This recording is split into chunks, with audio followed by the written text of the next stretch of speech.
What's the crack? What's the bleeding story? How are you all doing? First of all, I want to apologise to the people that were in the live chat and all that stuff yesterday. I fucked up, completely my fault. I was actually trying to plan that for tomorrow's game, after tomorrow's game, the fan calling show. And I fucked up with my dates. I must have been bleeding drunk, bleeding doing it. I don't know how I done that, but look, apologies to everyone for that. Completely my fault. But in saying that, I am straight after the match tomorrow. You know where to get Del Boy and gang. You know, straight after the game, and let's talk about it. But first of all, I just want to talk about the whole outgoings.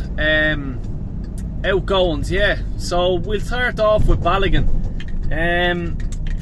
You know, look, he had a great season last season in France. You know, yeah, look, he didn't quite make the grade for Arsenal, did he? But I have to sort of, I would have likened to giving him a season at Arsenal, give him a fair run out, because look, we've given Eddie a fair run out, and for me, Eddie's still not up there. You know,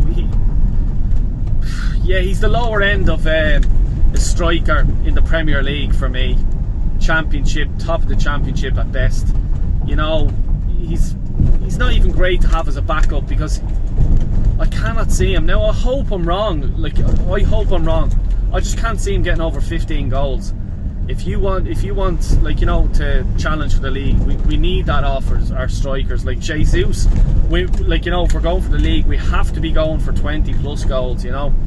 But back to Balogun, like, you know, he wasn't given the fair chance. I was going mad. The first friendly of the season over in America it was, and I thought he would have started Balogun, and he didn't. And he was available for selection, and he didn't do that. Why not? You know what I mean? We all know what fucking Eddie can do and can't do. You know what I mean? And he starts Eddie. You know, we know that we like, you know, he stood in for Jesus when Jesus was injured last season. You know, missed sitters, scored a few important goals. Like, you know, I'll say that, obviously. You know, but we know what he can and can't do. Give the young fella a bleeding chance with Balogun. That's what he should have done. I just hope that there's a buyback clause in this, or forced refusal. Arsenal should have that. They should have done that, because if this young fella kicks on in Monaco, if they get into the Champions League or the Europa League and he's banging the goals in, like, you know, he wouldn't have been bad to have around, you know. But look, got a few quid for him. You know, I still think it was a wrong decision, but hopefully I'm proven wrong. Now, the other thing, there's a lot of fans that love him, and I love him. I'm one of them. Kieran Tierney, I love him. I love his attitude. I fell in love with his attitude when he had the old Tesco bag coming into a match and all the boys have their fucking Gucci bags and all this ball bag stuff. You know, and I love that type of character. Like, you know what I mean? Just get stuck in and shut up and get stuck in and get over it and stuff like that. You know, but I'm disappointed that Arsenal have moved him on. A loan, I'm not sure if it's an option to buy, but he's loaned out to Sociedad. You know, I thought he would have gone to the Premier League, and if Arsenal says no, feck off, fair play to them, because I'll tell you, if he went to the likes of Newcastle or Villa, you know, even United were sniffing around because Shaw is injured as well. Like, that would have been disastrous for us, you know what I mean? Because that would have came back to bite us, you know. But look, I wish him the best of luck. I hope he does really well over there. I like him, as it says, as a player. I think he's a good player, and he's an option on that left hand side, something different to what we're used to with Zinchenko coming in the middle and all that stuff. Like, you know, for the striker for Jesus, I thought would have worked out really well with Kieran Tierney coming down that left wing, whipping a ball in. You know, yeah, you know, even Martinelli could have, like, you know, it would have suited him as well, big time, you know. But look, they're gone, that's it, we have to move on. I'm not going to bleed and start crying over it. Well, I suppose I am, I'm a moany bollocks, but look, it's a Friday evening, the sun is shining, so look, the best of luck to the players. I just hope now that we get one or two players in, because we certainly do need a striker, and that was found out. The whole the whole thing tomorrow with the starting 11, I hate all this mixing up, this party at right back and all this, and Tomiyasu at left back. Just play a fucking normal team, please. You know what I mean? The press conference I was looking at that Arteta gave, and he was asked, oh, you're going to play Partey, Rice and Odegaard in that midfield role, and he was told, oh yeah, we have already. Well, you haven't really in the last 2 games in the Premier League, and we've got away with it.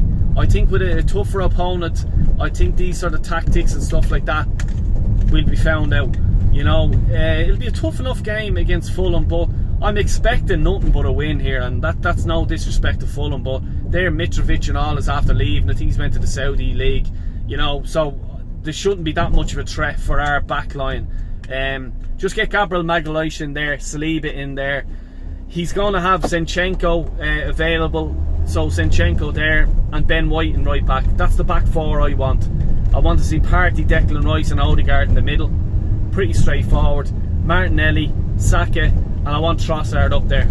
Eddie's had his chance, you know what I mean? I just think Trossard's a better player, and if we don't be careful, and I keep fucking saying this, Trossard is going to be our next Kieran Tierney. I'm telling you now, he's going to be the next Kieran Tierney, because he's trying this Havertz thing. I don't think it's working. I says I'll give him 10 games. I'm after seeing a few in the pre-season, like we all have, and I'm after seeing 3 games with your Community Shield and the 2 Premiership games. You know, competitive games. You know, obviously the Premier League is, but still your fucking your Charity Shield is a game we wanted to win, you know. So yeah, I'm not convinced at the minute. You know, 1 or 2 more games and then I'll have a rant about it. But that's the team I want to see. I think if we put that team out, it'll be about 2-0 to the Arsenal. If we don't, it's going to be probably 2-1. It's going to be fucking messing around. They could get a cheeky goal and you never fucking know. But anyway, please do subscribe, hit the like button, and don't forget, straight after the match tomorrow, doing a fan cam call in. Have your say, get on the camera, don't get on the camera, just be respectful. That's all I ask you. Until then, take care and God bless you.